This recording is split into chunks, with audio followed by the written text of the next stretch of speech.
আজকের এই ক্লাসের মাধ্যমে আমরা এনটিপিসি গ্র্যাজুয়েট লেভেলে যে পরীক্ষাটা হলো তার 13ই জুনের সেকেন্ড শিফটের সমস্ত জিকে প্রশ্নগুলো আমরা দেখে নেব। দেখো আমি কিন্তু তোমরা যারা আন্ডার গ্র্যাজুয়েট লেভেলের পরীক্ষা দেবে তোমাদের জন্য কিন্তু 25 দিনের একটা সাজেশন ভিত্তিক কিন্তু 25 দিনের একটা টার্গেট ব্যাচ করে দিয়েছি, যেখানে আমি তোমাদের বলেই দিয়েছি এই যে গ্র্যাজুয়েট লেভেলের 47টা শিফটের পরীক্ষা হলো, সমস্ত শিফটের জিকে প্রশ্নগুলো কিন্তু আমি তোমাদের অ্যান্সার সহ ওখানে তুলে ধরছি, এবং তার সাথে সাথে এই গ্র্যাজুয়েট লেভেলের পরীক্ষায় যে ম্যাথের টাইপগুলো এসেছে সেই রকম টাইপ, তার সাথে আরও এক্সট্রা টাইপ জুড়ে আমি মোটমাট 500 ধরনের ম্যাথের টাইপ তোমাদের ধরিয়ে দেবো।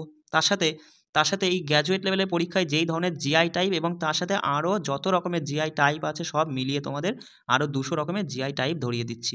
তাহলে এই ক্লাসগুলো তুমি যদি ভালো করে নিতে পারো বস, দেখো আমি তোমাদের বলেই দিচ্ছি, না তোমরা তো বিশ্বাস করো না, এই জিআই আর ম্যাথ আমি তোমাদের যা করাবো যদি ভালো করে নিতে পারো 60-এর মধ্যে মোটামুটি 55 নাম্বার তুমি অনায়াসে তুলতে পারবে। চলে আসি জিকেতে। জিকে নিয়েই কিন্তু তোমাদের অনেক সমস্যা। জিকেতে কিন্তু বস আমি তোমাদের এই যে 47টা শিফটের সমস্ত জিকে তথ্য দিচ্ছি, এবং তার সাথে আরও 50টা ইম্পর্টেন্ট টপিক দিচ্ছি, সেইগুলো তুমি করবে। তার সাথে কি করবে শোনো, তার সাথে তোমাদের যখন এক্সামটা শুরু হবে, যাদের প্রথমেই এক্সাম পড়বে তাদের একটু সমস্যা হয়ে যাবে প্রথম। এবার আমি কি করব, দেখো তোমাদের যাদের মাঝামাঝি বা শেষের দিকে পরীক্ষা হবে তোমাদের সুবিধা হবে। আমি দেখব এই এনটিপিসি আন্ডার গ্র্যাজুয়েট লেভেলে পরীক্ষাটা শুরু হলো, ফার্স্ট ডের ফার্স্ট শিফটের প্রশ্নপত্রগুলো অ্যানালাইসিস করব, অ্যানালাইসিস করে দেখব কোন কোন টপিক থেকে ওরা কী প্রশ্ন তুলেছে। এবার যে টপিক থেকে প্রশ্ন একটা তুলেছে সেই টপিকটাকে একদম ঝেড়ে কেসে সম্পূর্ণ ডিটেলসে একদম পড়ে নেবো। বিষয়টা বুঝতে পারছো? কারণ কি, কারণ তুমি ভালো মতোই বুঝে গেছো যে পিবিআরসিতে প্রশ্ন দেখে ভালো মতোই বুঝে গেছো যে প্রশ্নটা যে টপিক থেকে প্রশ্ন করেছে সেই টপিক থেকেই কিন্তু ওরা অন্য প্রশ্ন হোক সেই টপিক থেকেই করছে। তাহলে বিষয়টা বুঝতে পারছো? তাহলে সেই টপিকটাই যদি আমরা ভালো করে পড়ে নিই তাহলে আমাদের আর কোনো সমস্যা থাকবে না। যাদের প্রথম শিফটেই পরীক্ষা পড়বে, প্রথম ডের প্রথম শিফটে, তোমাদের কিন্তু সমস্যা একটু হয়ে যাবে, কিন্তু পরবর্তী সময় যাদের পরীক্ষা হবে তোমাদের কিন্তু ভালো হবে। সেগুলো সবই কিন্তু আমি আমাদের একটা নির্দিষ্ট পার্সোনাল টেলিগ্রাম অ্যাকাউন্ট চ্যানেল তোমাদের করে দিয়েছি, সেখানে যারা যুক্ত আছে তোমরা কিন্তু সেগুলো সব করে নিতে পারবে। চলো দেখে নাও কী প্রশ্ন এসেছিল। বলছে 1813 সালে চ্যাটার আইনে কোন বিধান অনুমোদিত হয়েছিল? তা মাথায় রাখবে 1813 সালে চ্যাটার আইনে পাশ্চাত্য বিজ্ঞানের ভূমিকার উপর জোর দেওয়া হয়েছিল। অপশান 3 আমাদের সঠিক উত্তর। বলছে সুষম মানব খাদ্য তালিকায় এই রাউগেজ অন্তর্ভুক্ত করার প্রাথমিক কারণটা কী ছিল? কেন এটা অন্তর্ভুক্ত করা হয়েছিল? কারণ কি, এটি হজমে সাহায্য করে এবং কোষ্ঠকাঠিন্য প্রতিরোধ করে। অপশান 2 এখানে সঠিক উত্তর। বলছে দেখো যে সিন্ধু সভ্যতার বিখ্যাত নৃত্যশিল্পী যে মূর্তিটি, সেই মূর্তিটি তৈরিতে কোন উপাদান ব্যবহার করা হয়েছিল? ভালো মতোই তুমি বলতে পারবে দাদা, ব্রোঞ্জ ব্যবহার করা হয়েছিল, তাই না? বলছে 2001 সালের ভারতের আদমশুমারি অনুসারে নিম্নলিখিত কোন নগর এলাকাকে মিলিয়ন প্লাস নগর সমষ্টিগত শহর হিসেবে চিহ্নিত করা হয়েছিল? সেটা লখনৌকে। দেখেছো 25-এ এক্সাম দিয়েছো তাই কি 11 থেকে তথ্য তুলে ধরেছে। তোমাকে কিন্তু এইভাবে ডিপলি পড়তে হবে, আর এই মুহূর্তে 25 দিনের মধ্যে সেরকম ডিপলিতে যাওয়ার কোনো দরকার নেই। আমি তোমাদের সাজেশন ভিত্তিক যে তথ্যগুলো দিয়ে দিচ্ছি, 50টা গুরুত্বপূর্ণ টপিক দিচ্ছি, সেইগুলোই কিন্তু তুমি ভালো করে পড়ে রিভিশন করে নিবা, পড়তে থাকবা, আর প্রতিদিন কিন্তু রিভিশন করবা আগের পড়াগুলো, কেমন? বলছে নিম্নলিখিত কোন আধুনিক পদার্থবিজ্ঞানী নিউটনীয় বলবিদ্যার ভিত্তি নিবিড়ভাবে পরীক্ষা করেছিলেন? তাহলে তিনি কে? তিনি হলেন আলবার্ট আইনস্টাইন। মাথায় রাখবে আলবার্ট আইনস্টাইন, যিনি আধুনিক পদার্থবিজ্ঞানী নিউটনীয় বলবিদ্যার ভিত্তিকে নিবিড়ভাবে পরীক্ষা করেছিলেন। ঠিক আছে। 2025 সালের জানুয়ারিতে কোন ভারতীয় নেতার জন্মবার্ষিকী উপলক্ষে জাতীয় যুব দিবসটা পালিত হলো? বলো, জাতীয় যুব দিবস কার জন্মবার্ষিকী পালিত হয়?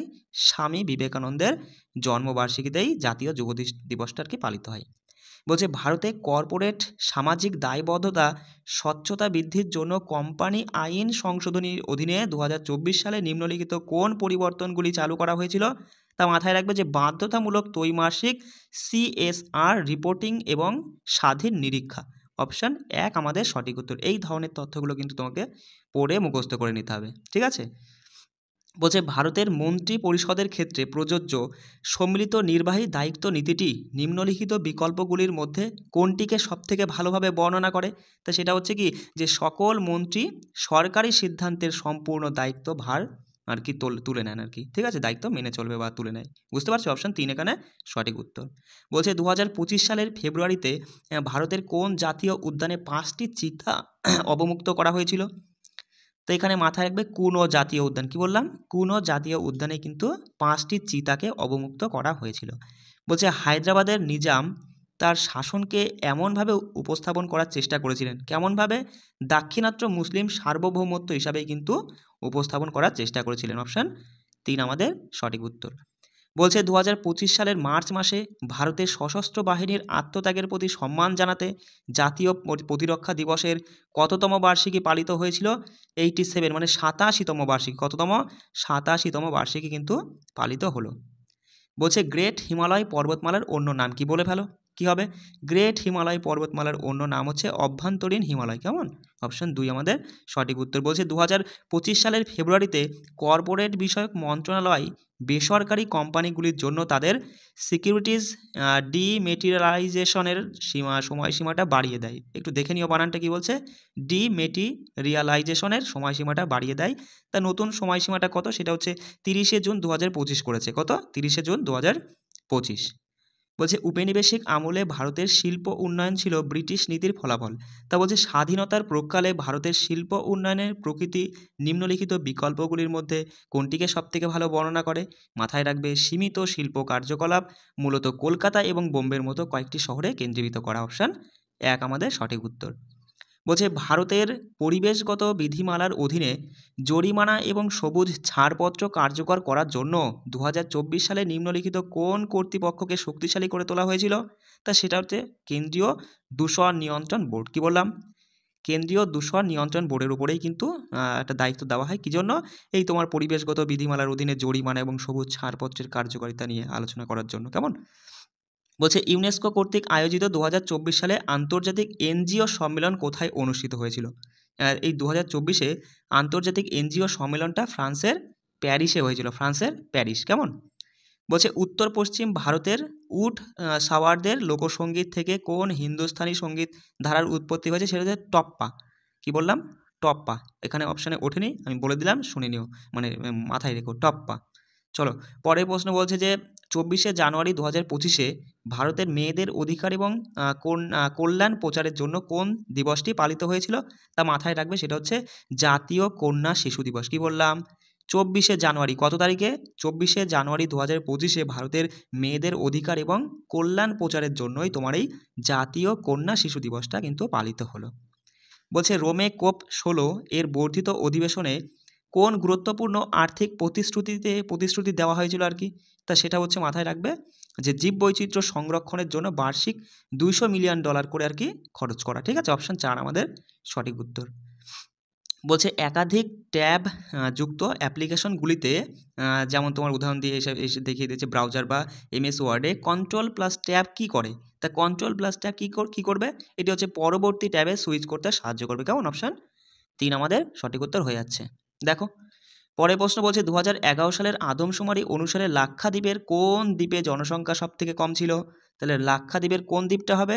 মাথায় রাখবে যে বিত্রা। ঠিক আছে? এখানে অপশান ভুল উঠেছে, BITRA। ঠিক আছে? বিত্রা। ঠিক আছে? আমি বলে দিলাম, একটু মাথায় রাখবা। কি বললাম? লাক্ষাদ্বীপের কোন দ্বীপে জনসংখ্যা সব থেকে কম ছিল? বিত্রা। ঠিক আছে? অপশান 2 ধরে নাও এখানে।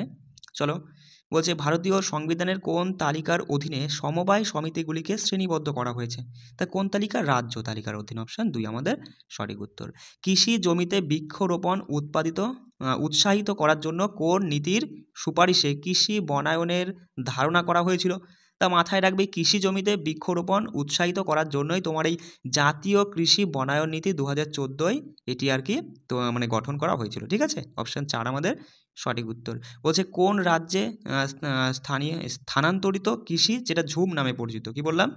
বুঝতেই পারছো যে ঝুম চাষ করা হয়, শুনেছই আগে। তাহলে এখানে অপশান দেখলেই বলবো আসাম হয়ে যাবে সঠিক উত্তর, তাই না?